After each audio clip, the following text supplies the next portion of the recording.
And before we go on to talk about coaching, let's look at a comment someone made about the coaching process. Todd, would you help me read it out? I never cease to be amazed at the power of the coaching process to draw out skills or talent that was previously hidden within an individual, and which invariably finds a way to solve a problem previously thought unsolvable. And it is by? John Russell, Managing Director of Harvard. Okay. So the question is, what is a coach? Is a coach a doctor or an attorney? No. How about a therapist, psychiatrist, or psychologist? Or tutor, mentor, advisor, or a counselor? Perhaps that's getting pretty close. Okay, so actually Sabrina has already distributed the card for everybody. Okay, very good. So there's a green side and a red side, so we're gonna do an activity. If you find that you agree with the following statement, show me the green side. And if you disagree with the statement, that's the function of a coach, show me the red side. Okay, so.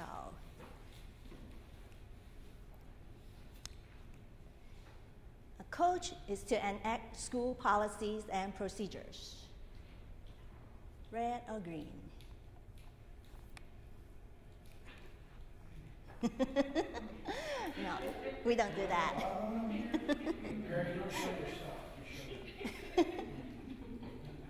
How about a coach is to help degree planning?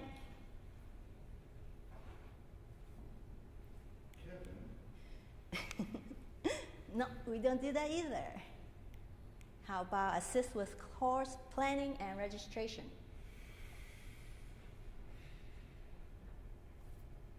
Undecided. No. How about monitor student performance and respond accordingly?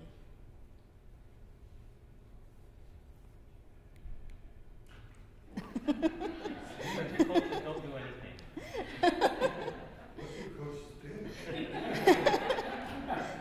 How about connect students to existing resources? Yep. How about reinforce important campus messages?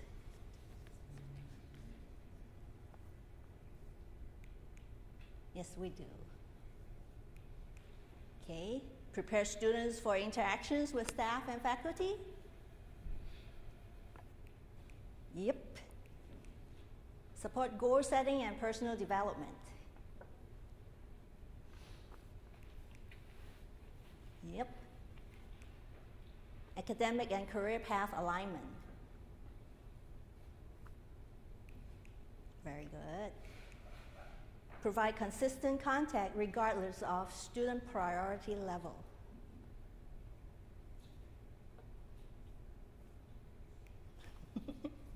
Very nice. Thank you so much. All right. So now imagine there are 2 points, point A and point B. So A is where you are now, and B is where you want to go. So how do you get from point A to point B?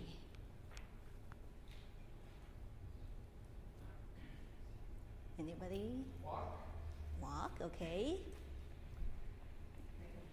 Make a plan, okay. So do it yourself, sounds like that's the general idea, right? If you want, get a coach.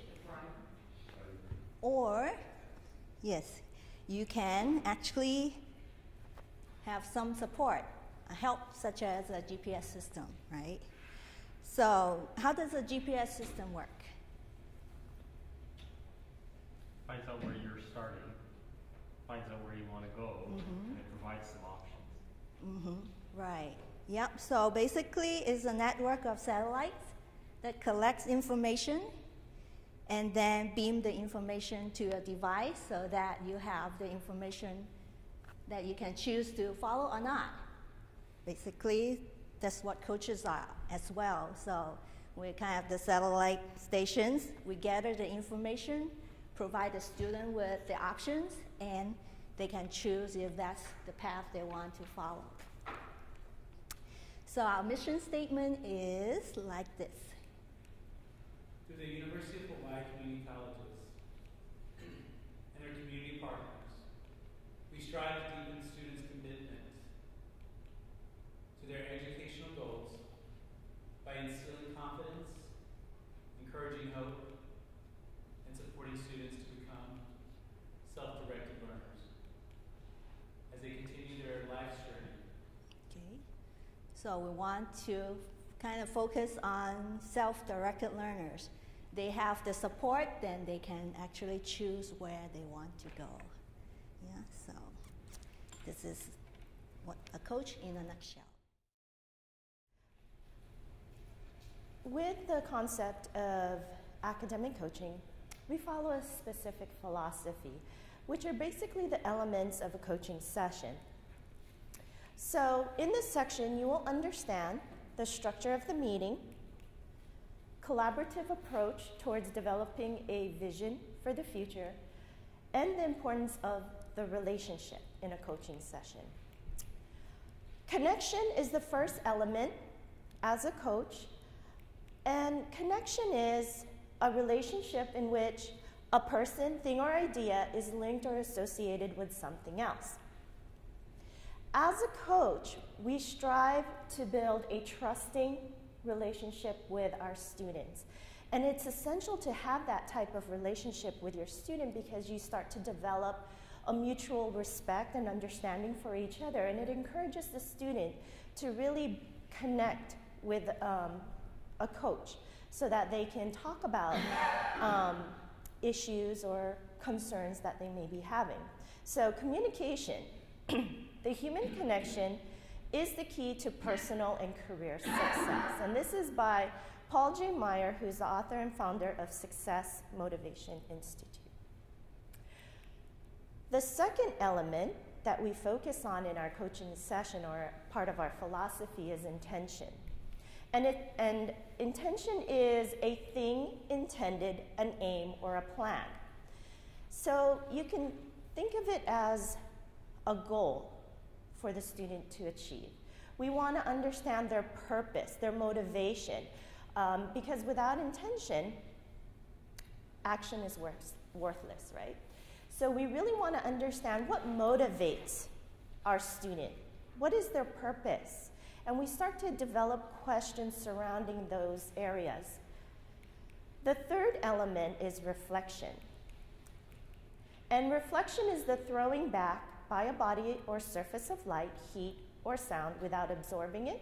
It's also serious thought or consideration. As a coach, we want to strive for that level of reflection. It's about reframing and starting to question students as far as what their purpose is and allowing them to reflect back on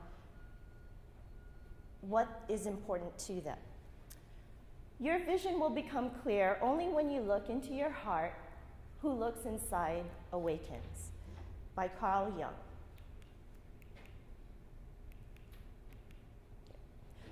The final area of the elements is action. And action is the act or process of doing something typically to achieve an aim or a thing done, an act. And this is where, as a coach, we want to end our session with an action plan for students. When it's obvious that the goals cannot be reached, don't adjust the goals, adjust the action steps. And for every session we want to make sure that students take away a plan so that they can continue to move forward and accomplish the goals and tasks that they need. So, connection is the balance of relationship, and it's a mutual trust and respect between the coach and the student. Intention where the student actually sets the agenda and the coach provides the support that the student will need. Reflection, to go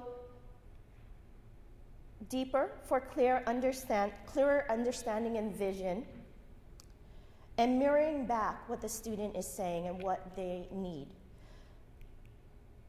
And finally, action, which is creating strategies that the student is willing to take in order to achieve the goals that they want. And you could do that with various methodologies or strategies to allow the student to develop their action plan. And with all four, we create the elements of a coaching session. So as a coach, what we want to do is we want to incorporate our elements as we work with students in assisting them with the goals that they want to set for themselves or clarifying any issues or concerns that they may have. So now I'd like to share with you the structure of a coaching session. So with the overarching elements, we actually put it in practice. So that's what we're trying to do here. It provides a framework for coaching to occur. It is like a game plan that make coaching session effective. So we have an acronym for this structure, and we call it RAH-RAH. So RAH-RAH stands for 4 components: rapport building, agenda setting, realigning priorities, and action formation. So we'll go into each of these in more detail. So rapport building, how does one build rapport with another person? Can anyone share, give some example of rapport building?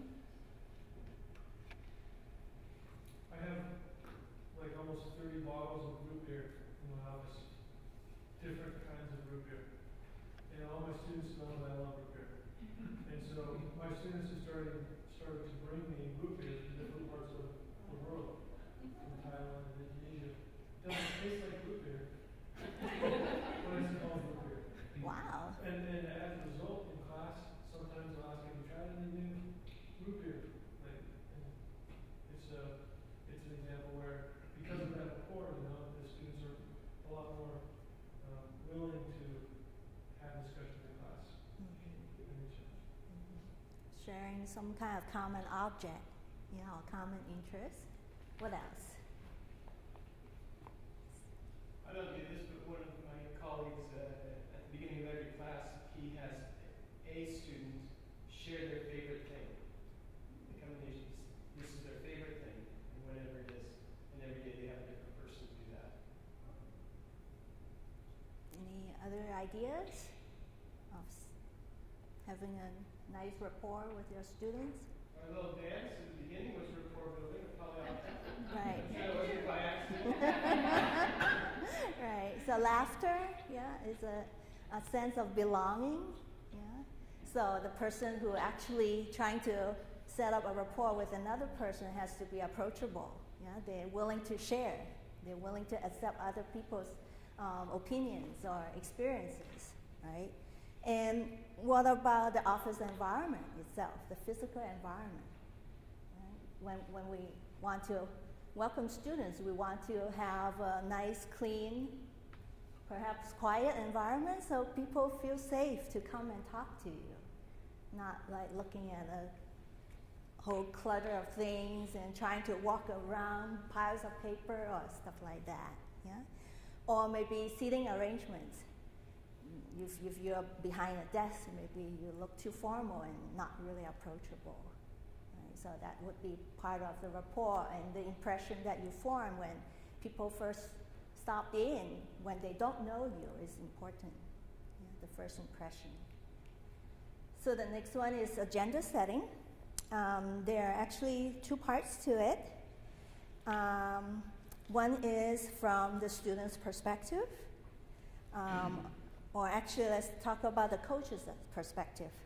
The coach is to set the tone of the meeting, such as laying the ground rules by explaining to the student what coaching is, how the session goes, and role of the coach and role of the student, so the student will understand what is going on and how coaching could have a positive impact on their lives. And for the students, they include sharing the reasons they're here, what goals they want to accomplish, and to provide information, ask questions, and share concerns with their coaches. Now we're getting into the meat of the meeting and come to the third component of RARA, realigning priorities. As students examine their goals more closely, priorities in their life might have to be shifted. So the way we coaches do to help students realign the priorities is through reflection. So let's think for a moment, what do we use in general as a reflective service?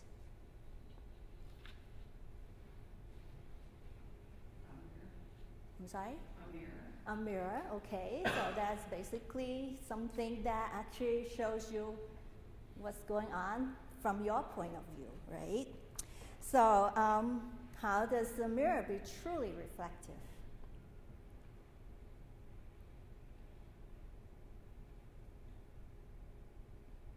Do you find one mirror would be better than the other sometimes? What's the difference?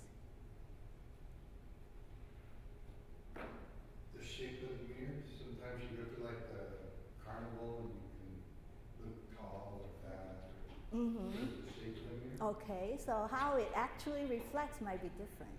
Yeah. Okay, what else? The thing with the mirror is that the mirror doesn't have an opinion in some ways, right? If it's really truly reflective, it doesn't have its own agenda. Okay, so the funny mirror has an agenda, but the truly reflective mirror has no agenda on its own. So the first thing is to actually be really clean. If it is a dirty mirror, you can't really see, yeah? And then after you clean it, then yeah, you want to find something that truly reflects, not providing a bias.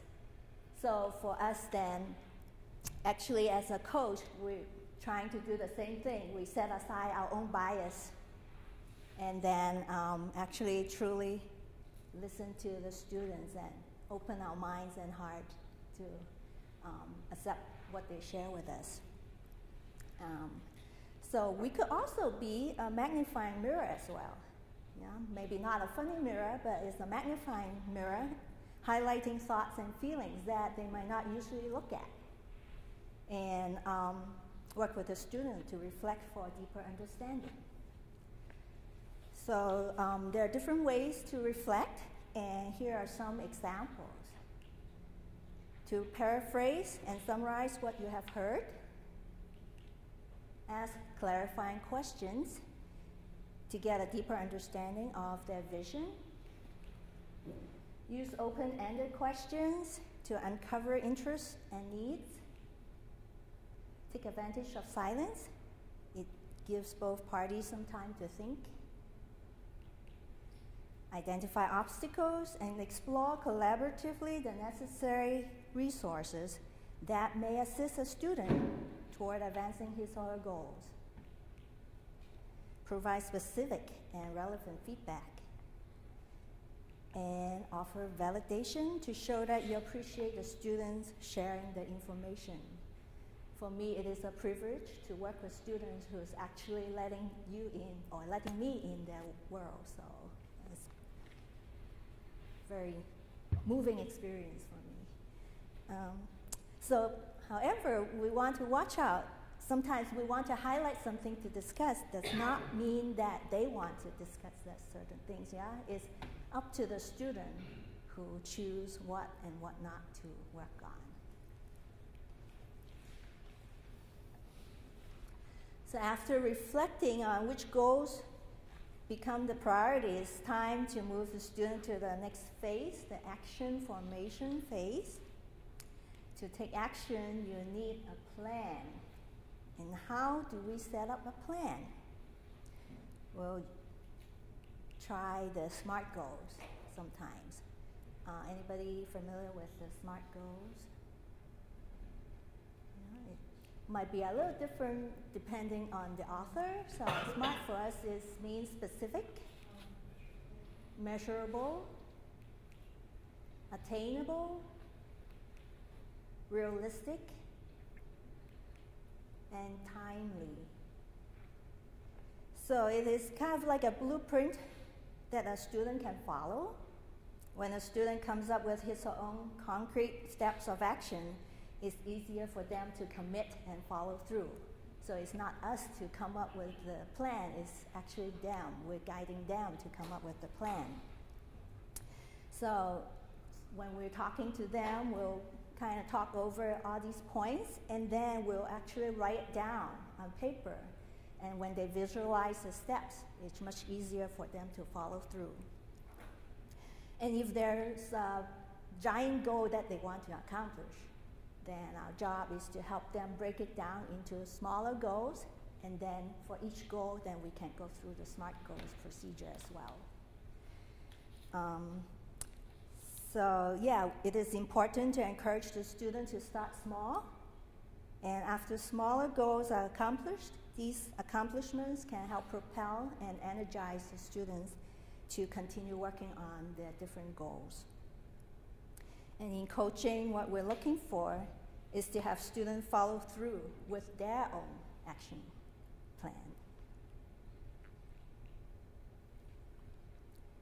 So with RARA as our game plan, there are a few things to watch out for when meeting with the students.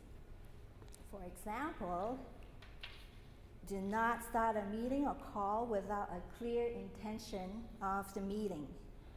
In coaching, we always have a purpose when we sit down with a student. Do not be overly positive, phony, or deliver unwarranted praise, because we want the interaction to be real between the two people. And do not launch into a discussion into the first topic that a student brings up without assessing other areas, because there might be different things that they can think through and find the priorities. Do not discuss a topic without a goal or an outcome, because coaching is to help students get results. And don't miss an opportunity to tie what students are doing today to their larger picture and long-term vision, because all the little baby steps are accomplished now is to move them forward to their future big goal. On the other hand, there are things that we want to do during the coach session, such as leverage students' vision or goals to energize and motivate. Be truly curious and have an honest recognition to build the relationship and keep the conversation moving. Follow cues from your students and adjust your voice, tone, pace, and language. And intentionally assess the focus area to determine what topic to discuss. And of course, make a detailed plan. For example, use SMART goals as a guide. And at the end, make sure you summarize of what had happened during the meeting so that the action plan is clear and the student's commitment is reinforced.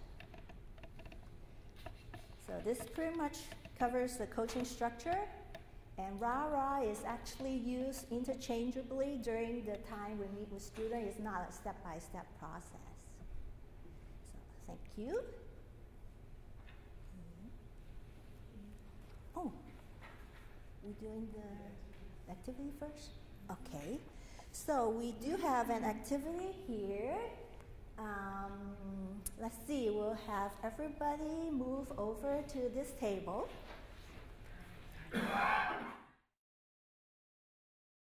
What we're trying to do is to actually practice using open-ended questions. And that is one of the ways that we try to have students provide us with information and trying to find out where they're coming from. Yeah. So anybody can kind of explain what open question is versus closed question, or open-ended or closed-ended question? I think one of the first things that I think about is a question that doesn't have a definite answer. That's right or wrong. Okay. Okay. No right or wrong. Okay. What else? It's going to encourage conversation. Mm-hmm. Not a yes, no, or quick answer. Right. Specific length. Yeah. Okay. All right. So yeah, basically, if it is a yes/no answer, it disqualifies it as an open-ended question. Really open-ended too. And there's certain things when we ask questions. For instance, from something that you may have decided to read or something, you can answer. Well, what were some of the things that the author talked about, or something like that? And that leaves it open. But then you can even go wider, and you can say, how do you think he or she was feeling in this situation when placed in it? That really opens it up, because then they sort of bring their experience to it, how they might have, based on their personal life experiences, how they might have felt in that situation, or so forth. So I mean, there's even a range within that. There's the typical yes/no questions, true or false, but then you can really go wide, depending on the situation.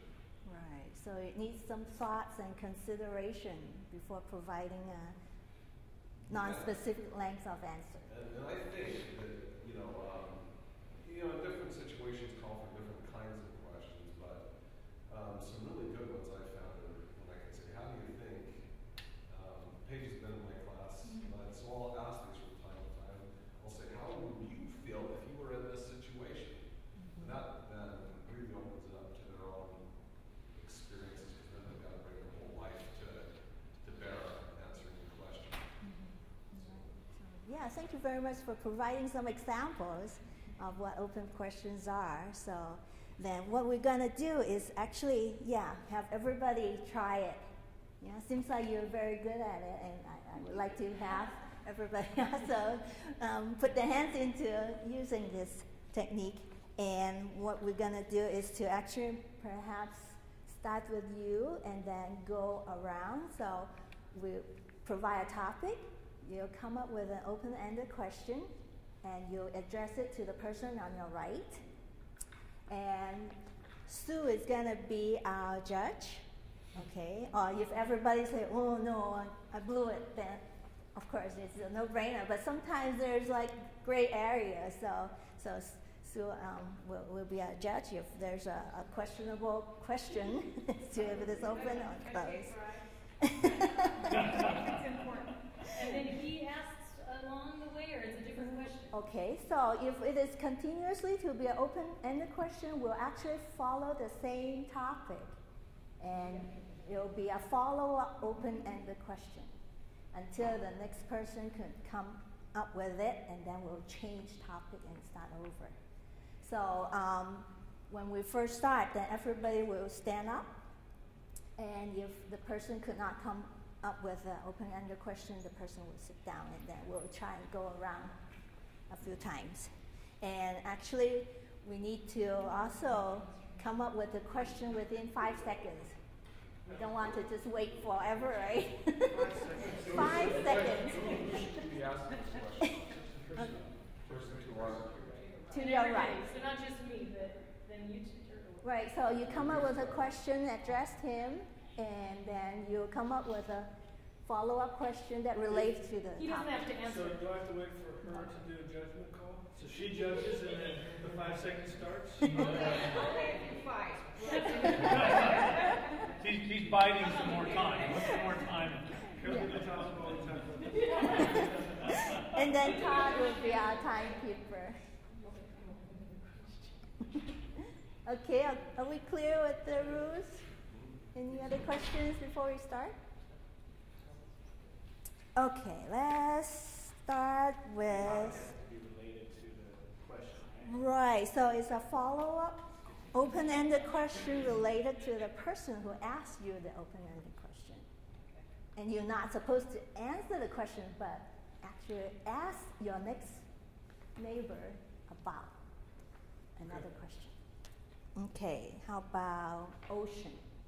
Go. What things do you like to do in the ocean?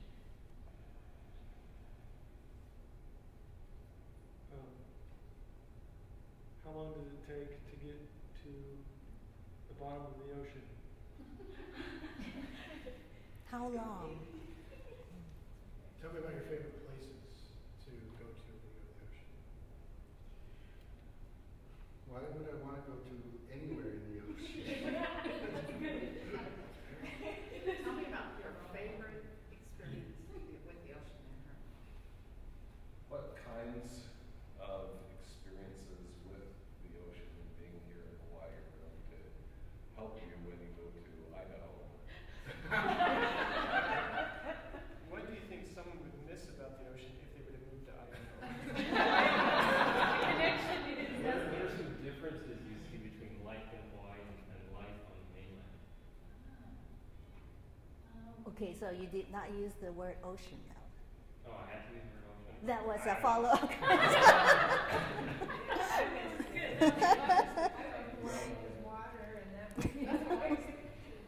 How about So did they have to use one of the words or the original word? As a I can see we weren't following up. Yeah, okay. Yeah, it Like didn't you really do seem to better. follow like places and For 5 bottom. seconds. yeah. Okay, we're ready to All try. right, we'd be better. Okay. I would be, based on that not being clear, I think you should stand Oh, back I'm up and okay. continue.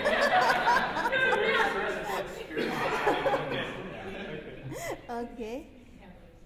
How about graduation? Go.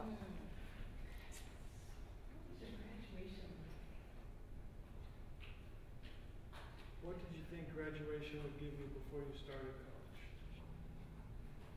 So what do you think you're going to do with your life after graduation? Do you think graduation will give you a good job and how much it will pay? Do you think? He had it on, so that worked.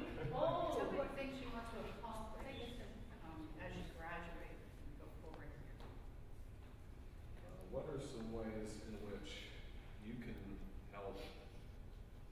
What are some ways in which your experiences helping students toward graduation here in Hawaii will also help students at BYU Idaho in their progress? What do you think is causing him to keep tying Idaho? And students will be graduating there. Okay. So we have a little question mark in this round about his question. Do you remember what you asked? About, do you think graduation will give you a good job and No, which is a yes, no, and then you But- add it, and how much would you Yeah. be made? You said 30,000. Yeah, if I can, the problem with that, can I be critical of you? Yeah, please do, so I can sit down. The problem with that question is you could say yes, about 40,000, and that's a closed-ended question because it's kind of, it's just, Yeah, have kind of a definite answer, right? Yeah, sorry.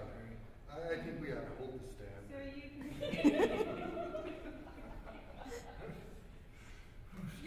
Okay. Where's sacrifice now? All right. One last round. How about that? Daisy. Go. Daisy. It's up to you. I love daisies. What kind of flowers do you like?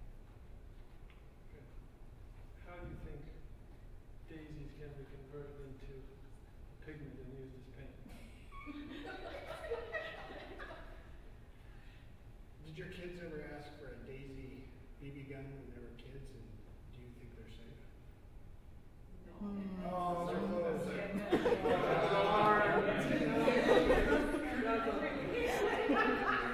Let's go, Storm. Other flowers are similar in what they need. What flowers have you smelled in nature that have a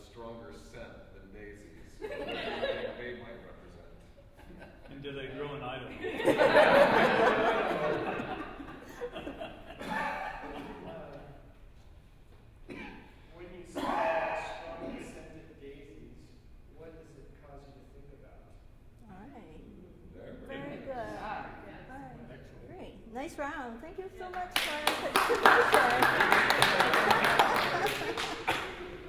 All right. So tell me about Idaho. I said Provo or Salt Lake or So in your folder, actually, there's a handout also about open-ended questions and closed-ended questions for you to review. So. All right. Thank you, Lily and Aina. So my presentation will be on the 5 focal points. For me, coaching is defined as having the ability to influence the behavior and actions of others, to achieve an intended purpose, and sometimes a common goal. I choose not to manage the student, but rather to go ahead and have them be motivated by managing the agreements we enter into. Now, you may have gathered from the presentations before me that we too as coaches need that time for preparation. So Todd will help us in reading off the list as to what are some of the things that we as coaches use to prepare ourselves.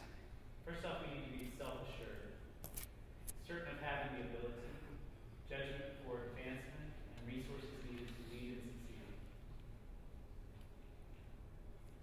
Be optimistic, confident, genuine in creating an honest and open relationship.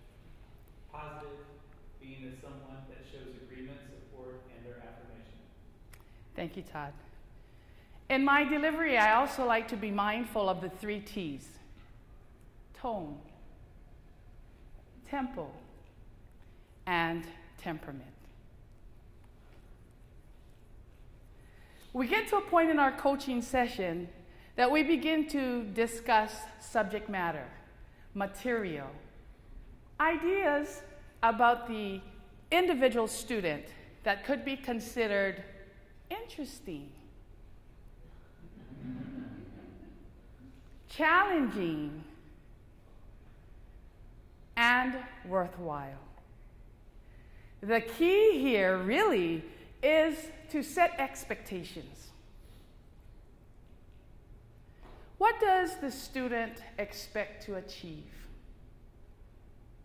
What do they expect me to do as their coach? And what are my expectations of them? Together, we will go ahead and identify and then address the necessary steps that we need to take in order to be able to have them do their own preparation. Because by this time, we want them to be able to have a plan in place. Not just an intended plan or a well-intended plan, but a strategic plan and decisions to be able to lead them to take action now. So in coaching, what we really highly recommend for our students to do is to plan your work. And together, we will work our plan. Because we all know if you fail to plan, then plan to fail.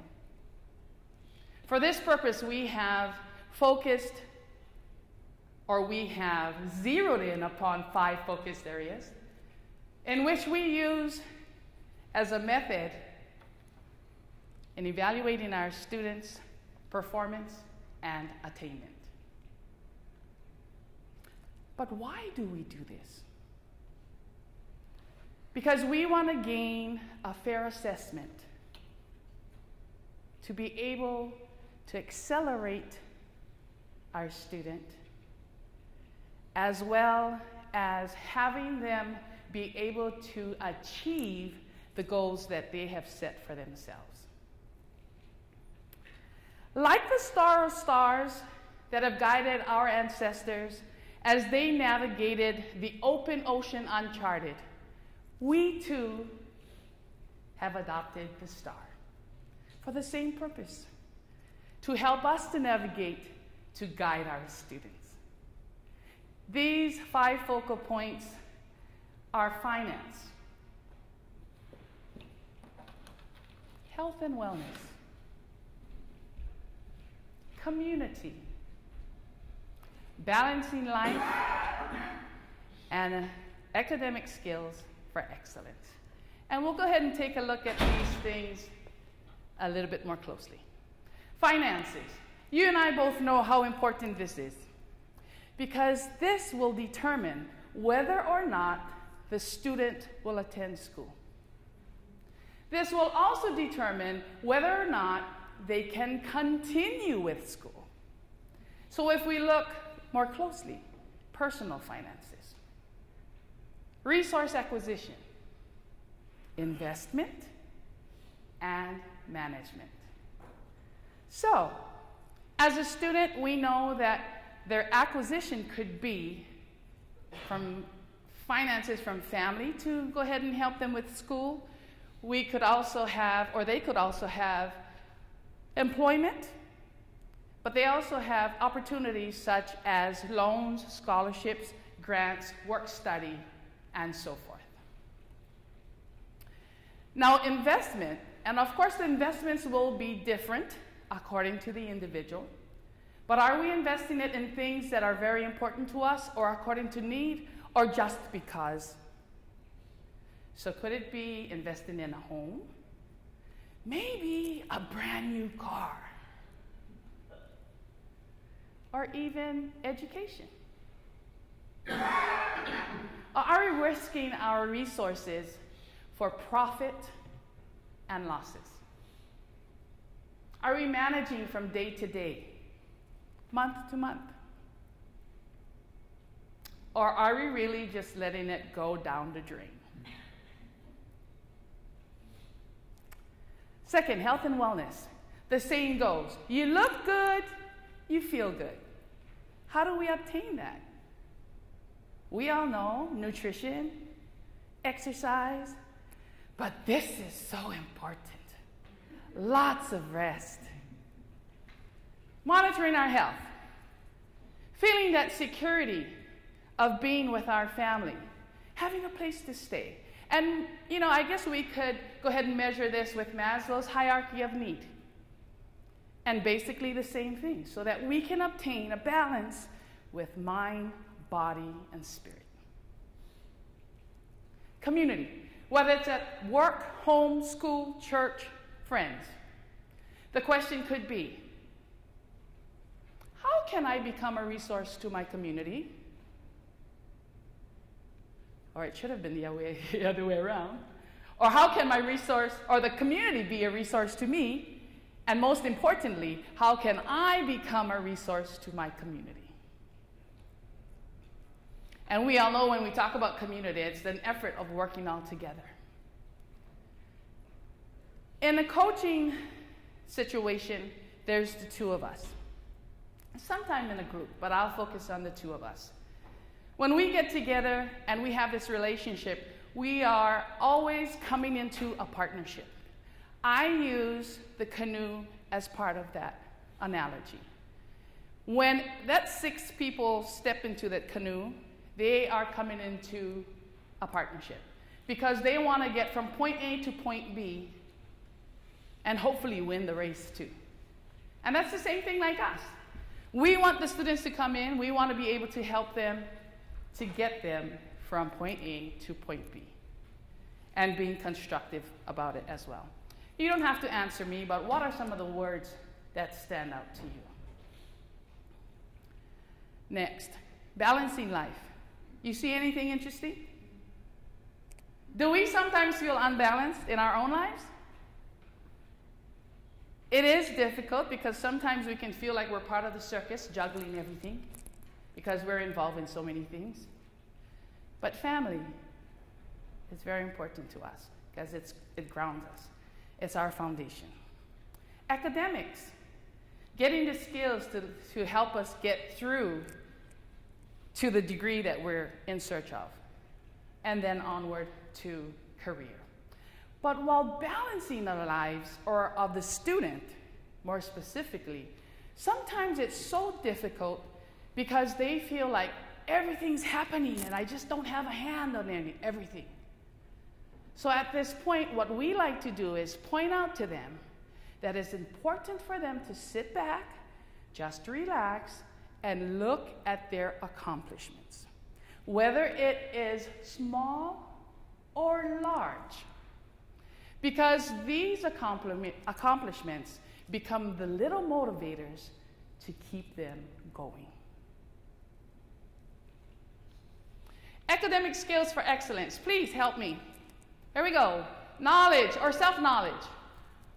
Organization.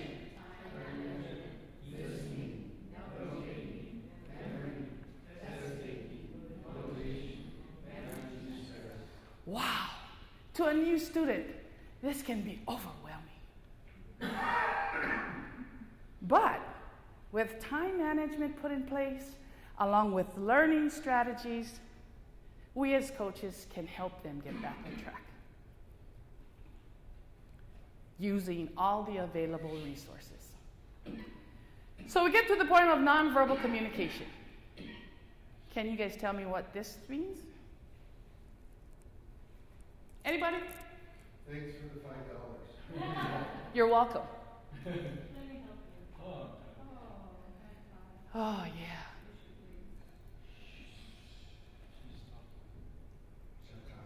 Right on, brah. Okay, wonderful. We know how important nonverbal communication is because that will actually make or break our first contact with our students. Whether it's going to be a welcoming event or maybe I should stay away. Verbal communication. How many of you are aware or know of Kahuku High School? I reference them simply because we're in the hometown. They are known to be pride of the North Shore. How many of you went ahead and attended one of their football games? Yeah? Okay. I come from another island where football was not popular because we had a junk team. But when I got here, I was amazed when entering that stadium. And what took my breath away was the support that they had from their fan base. Have you ever noticed when they're ready to kick off, you have that fan base on their feet and they're doing the tomahawk? Yeah? They'll use whatever they have, whether it's these or somebody's t-shirt or a towel, dish towel, anything. And soon, and this happens to be the nonverbal, but soon you hear the chanting. Everybody, oh, oh, oh, oh. And what does this do to the athletes that are down on the field? We're here for you. Absolutely, we're here for you. And this is motivation, communication for motivation. Now let's go to the extreme, on the other side of the spectrum. A young man comes from, let's see, Far East. Boston? Okay, we'll take Boston. And then he joins a local firm here, or a construction firm. He starts work with them. He's up on the roof, and someone on one end goes, "Oi, hammer the nail." So he takes his hammer and he hammers the nail. So he looks and he goes, "Hoy! I said hammer the nail." With more intensity, he takes his hammer and he hammers it even harder. Then his buddy comes over and tells him, "Hoy, brah, he said hammer the nail." "I am hammering the nail." "No, hammer means to take out, not hammer." So in the local language, hammer means to remove or take out. But he's not from here. So then his friend stays there to help him to take out the nail. Yeah. So we know that in verbal communication, it can be positive, and sometimes we face challenges. Along with nonverbal and verbal communication, I also like to use tools. And today I'd like to use a broom and a mop. And my friend was so generous to share with me her mop and her broom from her daughter. But anyway, fast discussion. What do we use this broom for? Anybody? Sweeping. Mop. What if we reverse the roles? What happens then? Nothing good. Mop gets dirty? Well, in Hawaii, we'll challenge it anyway. We'll take the broom and sweep and sweep and sweep until we get the water away, but it'll still be wet. We'll take the mop and mop the dust, but you'll have a trail. So the whole point of this is, although these are the excellent tools for cleaning, if we don't use it the right way, it won't be effective. So it's the same thing with the resources that we have available for our students on campus. Utilize the math lab. Utilize the writing lab. Go online and use BrainFuse. Take advantage of the tutoring. These are all tools that you can use to become effective. The benefits of coaching, rewarding. Here they have a personalized one-on-one meeting wherein lies the strengthening of relationships, attitudes, self-awareness, self-motivation, self-esteem. So today we shared with you basic coaching techniques for effective communication, along with my team members. In what is a coach? The elements of coaching. Rah-rah. Open-ended questions. We haven't had a chance to do this, but then end with the 5 focal points.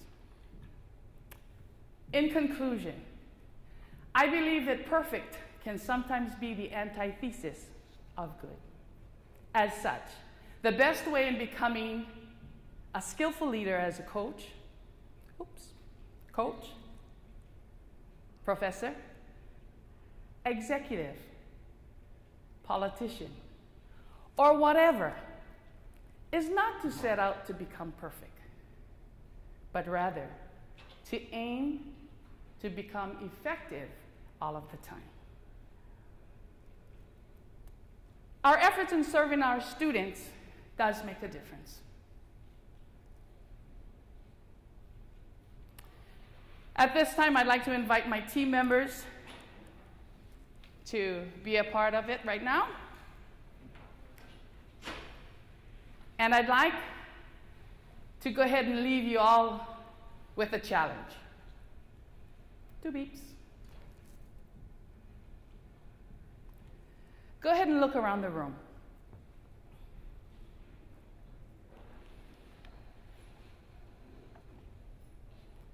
We ask you to join us in whatever capacity you serve, in this place of diversity, in these, the Isles of the Sea. To be that star, a beacon, that guiding light in the lives of the individuals who are blazing their own trail to obtain personal achievement and success. So from our team to you all, we say mahalo.